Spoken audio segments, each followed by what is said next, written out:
Narullahil muqada, apinya Allah yang muqada. Kata para ulama tafsir, muqada maknanya adalah mushtailah, yang berkobar-kobar. Teman-teman sekalian, renungi makna ini. Kalau seseorang di antara kita mengambil korek gas yang biasa dipakai bakar oleh teman-teman kita mungkin yang masih merokok, kalau dia bakar jarinya 10 detik saja, jari dibakar dengan api yang kecil sudah memar. Kalau 10 detik, kalau 1 menit teman-teman sekalian sudah cukup untuk membuat matang tangan itu dan perlu operasi untuk diperbaikin. Bagaimana dengan api yang berkobar-kobar? Banyak orang tidak merenungi masalah ini, tidak memikirkan. Tetangga saya pernah mengalami kebakaran di kota Makassar pada saat itu beberapa tahun lalu. Saya coba ingin membantu saja, tiba-tiba ada api yang sangat besar menyambar di depan mata saya, dan saya membayangkan bagaimana kalau api itu subhanallah menyambar tubuh saya bisa hangus seketika pada saat itu. Tapi alhamdulillah Allah masih selamatkan. Tapi saya jadikan sebagai pelajaran, api yang berkobar teman-teman sekalian luar biasa. Kalau membakar maka akan menghanguskan tubuh seseorang. Allah mengatakan narullahil muqada, apinya Allah yang berkobar-kobar. Cukup sampai situ? Ternyata tidak. Allah masih sambung lagi. Allati, yang api itu tattali'u 'alal af'idah. Sifatnya api itu kalau dibakar kakinya penghuni neraka nanti yang humaza dan lumaza ini akan membakar sampai ke jantungnya. Orang Arab mengatakan dalam bahasa Arab teman-teman sekalian, kalau dia melihat sesuatu, dia mengatakan ra'aitu, saya sudah melihatnya. Kalau sesuatu itu sangat dekat dan mudah dijangkau. Tetapi kalau orang Arab ingin melihat sebuah benda, misal di pinggir lautan, ada benda yang sangat jauh di seberang pulau sana, atau dia di atas gunung, dia ingin melihat sesuatu yang jauh, dan itu jarang dilihat oleh orang lain, kemudian berhasil matanya melihat, maka dia akan menggunakan kalimat ittala'tu, saya berhasil melihatnya, target yang sudah susah dilihat oleh orang lain. Makanya dalam baca buku pun dikatakan ittala'tu, saya berhasil melihat sesuatu informasi yang saya butuhkan. Allah menggunakan kosakata ini. Sifat neraka tadi, api yang berkobar-kobar hutama itu, kata Allah allati yang tattali'u ittala'a, sampai pada target alal afidah, ke jantung manusia. Kata para ulama tafsir, kalau dibakar kakinya langsung ke jantungnya terbakar. Padahal kalau rasional kita datangkan manusia dan dibakar teman-teman sekalian, yang terakhir terbakar jantungnya karena diselimuti oleh kulit, otot, tulang dan seterusnya. Cukup sampai situ? Tidak lagi. Allah masih sebutkan agar orang betul-betul meninggalkan perbuatan buruk ini. Setelah dikatakan allati tattali'u 'alal af'idah, innaha, sesungguhnya api itu alaihim muqsadah, terhadap mereka melengket atau melekat. Muqsadah bahasa lainnya adalah multasiqah, melekat. Kalau ada api teman-teman sekalian, kita dilemparkan, disemprotkan api, lalu api itu tertarik kembali, kita rasakan panasnya tapi cuma sebentar. Tetapi kalau tubuh kita diberikan bensin, lalu disemprotkan api sehingga api itu melekat di tubuh kita, maka akan terus terasa panasnya.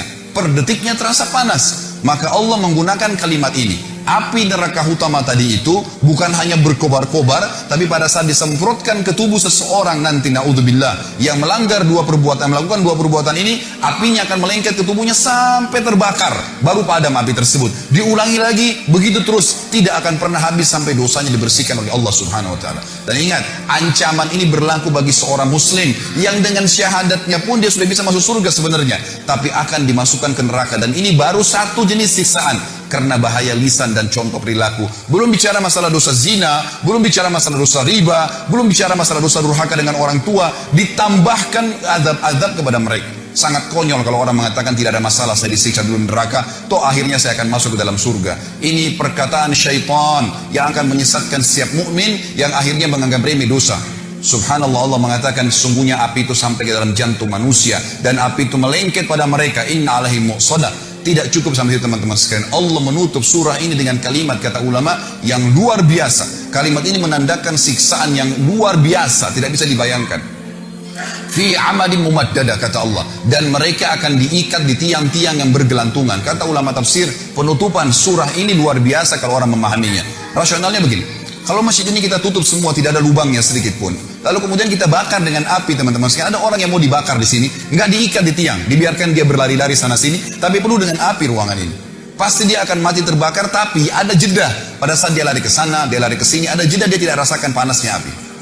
Kalau ada orang kita ikat di tiang masjid ini, lalu kita bakar, ditutup semuanya, dia nggak bisa lari karena terikat, juga masih ada jeda di mana dia bisa menginjak-injakkan kakinya ke lantai sehingga api dari bawah kakinya padam. Memang dia terbakar, tapi masih ada jeda di mana dia tidak rasakan panas. Tetapi teman-teman sekalian, renungi makna ayat ini, namanya tadabbur, mengambil hikmah dan hukum yang Allah inginkan. Kalau kita tancapkan tiang di atas atap masjid ini, ditancapkan tiang seperti misalnya tiang lampu yang besar, lalu kita ikat seseorang di situ, kemudian dibakar ruangan ini, dia bergerak kiri kanan pun tetap akan merasakan panasnya api siksaan tersebut per detiknya.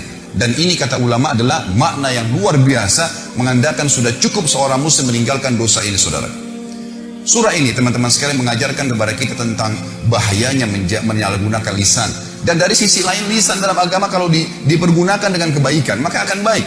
Anda kalau menggunakan lisan Anda dengan baik, walaupun fisik Anda punya kekurangan, orang akan suka dengan orang yang lisannya baik, santun kalau bertutur kata, yang keluar dari mulut seorang muslim cuma nasihat, tanya kabar, ilmu yang bermanfaat. Tidak ada sesuatu yang menjatuhkan orang lain, tidak ada sesuatu yang menyakiti orang lain atau menceritakan aib orang lain.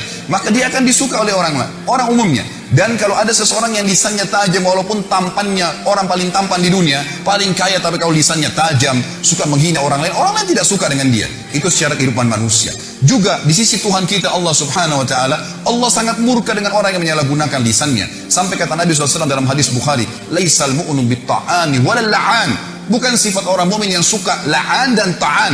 Ini dua-duanya bahaya lisan. Suka melaknat, menyia-nyialkan orang, kamu sial, kamu gini, kamu buruk, selalu dihina, dikata-kata yang tidak baik, menjadikan. Dan juga ta'an, suka menghina-hina orang lain.